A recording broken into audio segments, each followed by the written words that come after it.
So, order review tayo guys ng unit. So, itong unit na to guys is yung AW Custom HX 2001 or 2001. Yan, ang gandang unit guys. Full metal unit, gas type or gas blowback. Ang ganda na gusto ko yung sa unit na to, yung combination of color niya.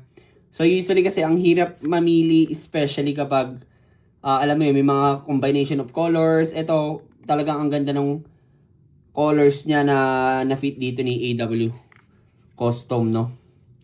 Tsaka, we all know naman na AW Custom is ang ganda ng internal, syempre, ng built-in. No? And so, metal slide, naka-fiber optic sight yung front side tsaka rear side. Yung outer barrel, may markings ng 45 ACP. Color gold din yung outer barrel niya. Ayan. So, threaded din siya, as you can see. Ayan. Threaded.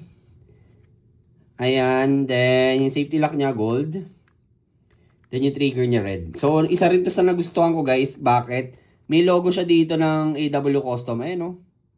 May logo niya, oh. O, diba? Nilagay nila dito, which is ang ganda para sa akin, ah. Yan, ito yung, ang ginaganda lang din dito, guys, syempre.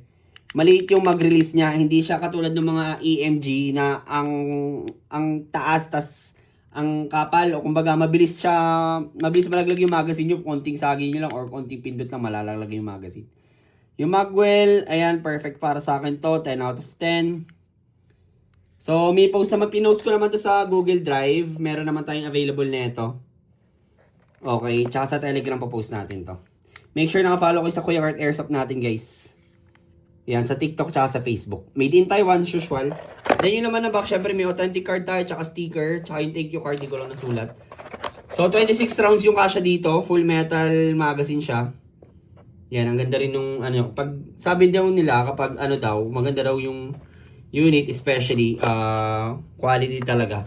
Yung rubber na to, yung release ng gas, color red, unlike sa mga black one lang. Okay, then inlet valve dyan. Then ito, may kasama siyang, hindi ko sure kung ano to. Base plate for optics, kasama yan. So guys, again, ito yung ating Marami na, may test fire naman nata tayo nito sa Telegram. Check nyo na lang guys. Ayan.